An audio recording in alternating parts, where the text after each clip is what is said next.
All right, water signs, Cancer, Pisces, Scorpio. Let's see what's going on for you. Sun, Moon, Rising, and Venus. Feel free to swap around the energies. As always, I could be talking to a cross watcher. So just take what resonates and leave what doesn't. Okay, doke.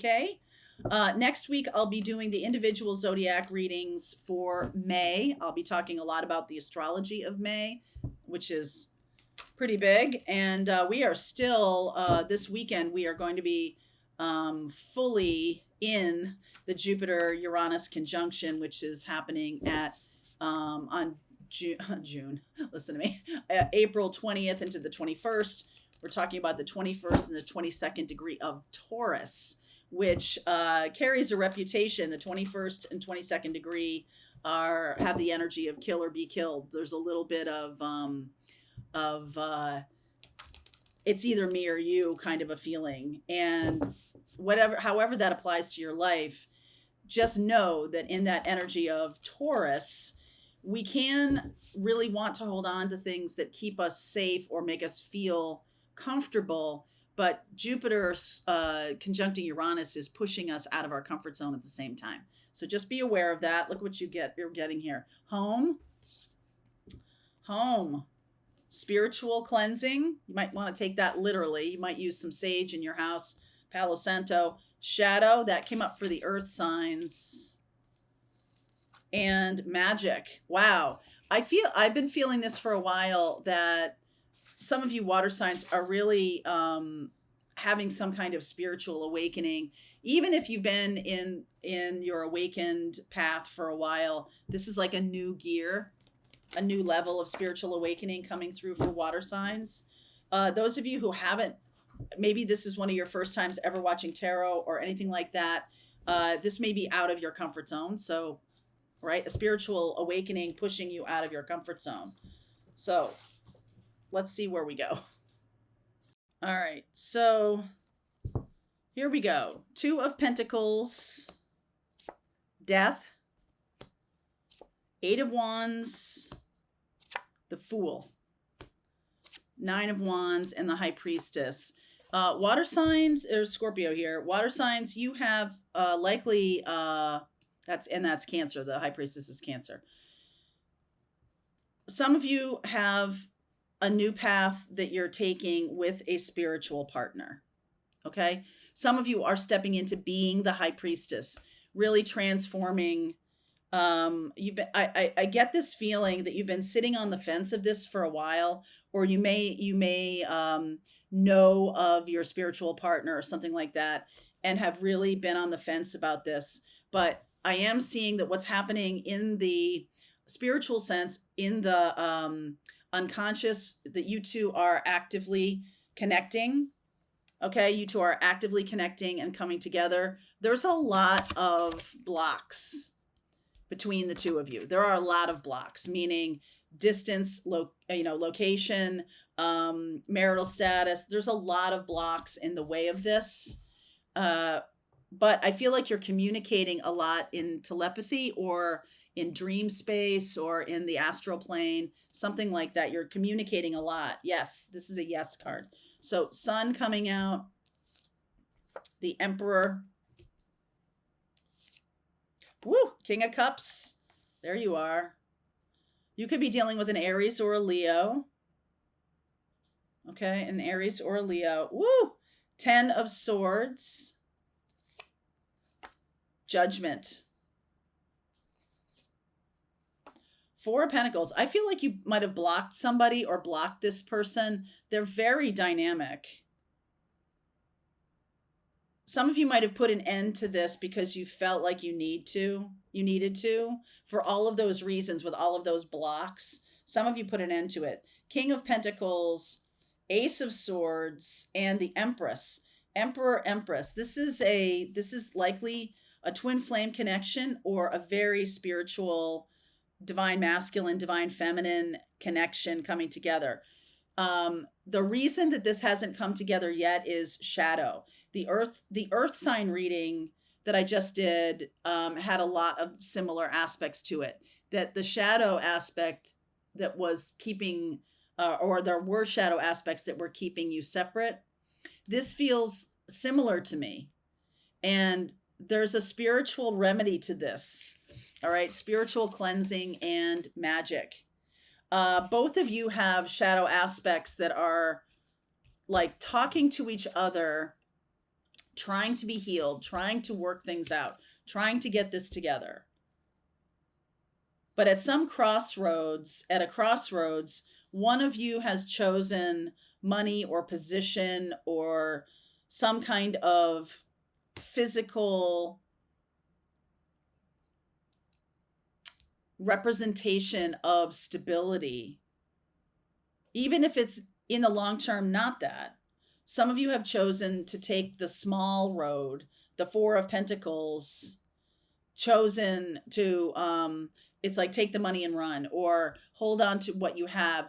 What's that old game show? There's a bunch of game shows that did this, but like you can keep what you have won or trade it for some unknown thing. Let's make a deal. Maybe that's the game show. Let's make a deal. And in the spiritual sense, you guys are communicating and you're working things through.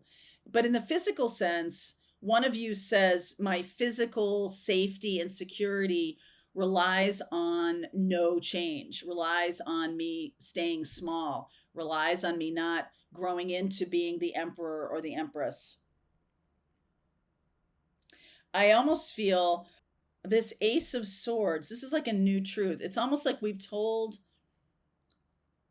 some truth that hurts each other or something like that. Some kind of choice was made where one of you chose the lower vibration partner or direction.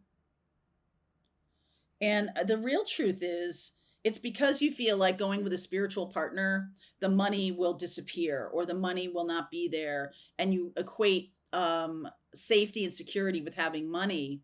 Whereas divine feminine, divine masculine in all reality is really changing how we think, how we value money.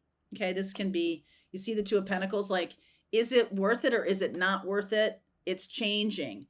The thing we value or the way we value our resources is changing. Like we may start to value time more, which I wish we would, because you can't make more of that. You can make more money, but you can't make more time.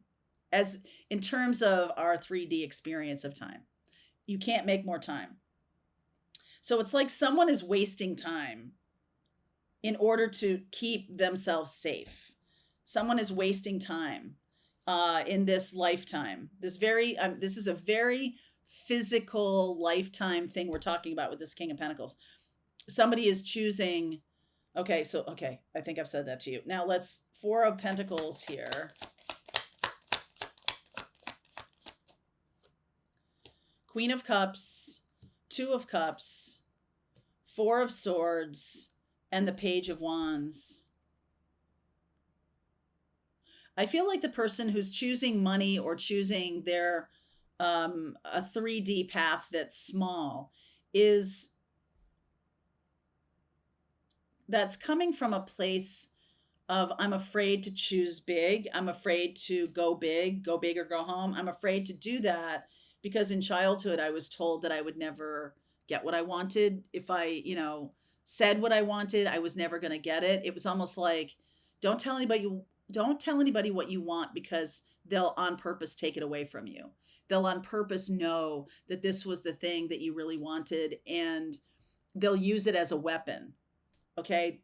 And I just feel like you or this person may be resisting this connection. It's like you're afraid the universe is going to do the same thing. That if I say I really want this love connection, that it's deliberately going to be taken away from me. Okay. So, oh, that's so sad. Ace of Swords. Knight of Pentacles. Ten of Pentacles. The Magician. And the Seven of Swords. Magician and Seven of Swords I'm not super fond of. There's a lot going on behind the scenes here. And I feel like if you or this person did choose to move forward with this connection, Emperor, Empress, I feel like this would be a really good choice. The Knight of Pentacles and the Ten of Pentacles, I feel like this would be a really good choice. it would require work. Okay, it would require work. So I'm kind of feeling that what's going on behind the scenes is really what's going on spiritually between the two of you. And I almost feel like there's so much communication, and like every night there's dreams, every night there's astral connections. The more you step into that, the more you'll be aware of it.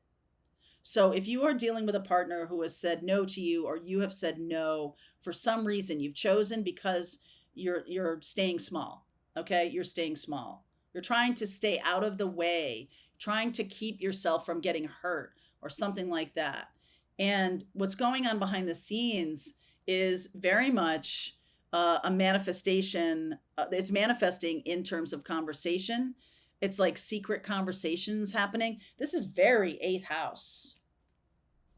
So, and we have the death card here, which is Scorpio. So Scorpio naturally rules the eighth house.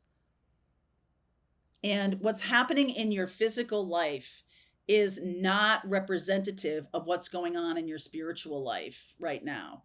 What's going on in your subconscious, what's going on with, your shadow aspects coming up, pushing them back down, pushing them back down. Our shadow aspects are things about ourselves that we're ashamed of, or that have been shamed in us, especially as a kid, being shamed for who you are, being shamed for being a dreamer, being shamed for being a creative, being shamed for being spiritual. It's like you're hiding such a huge part of yourself. You are an iceberg. And I don't mean that literally in terms of being cold. I mean it that there's so much more than meets the eye. There is so much more than meets the eye. Let's go deeper. I'm going to pull cards for Cancer, Pisces, Scorpio in the extended. Let's see where we go. I'll take a look at what you don't see coming too. All right. Link is below if you want to continue on with me, Cancer, Pisces, Scorpio. I'll see you over there. All right, I hope you enjoyed that video. If it was helpful to you, please consider liking this video and sharing it with anybody who might have a need for similar kind of information. And if you like this video, check out these videos.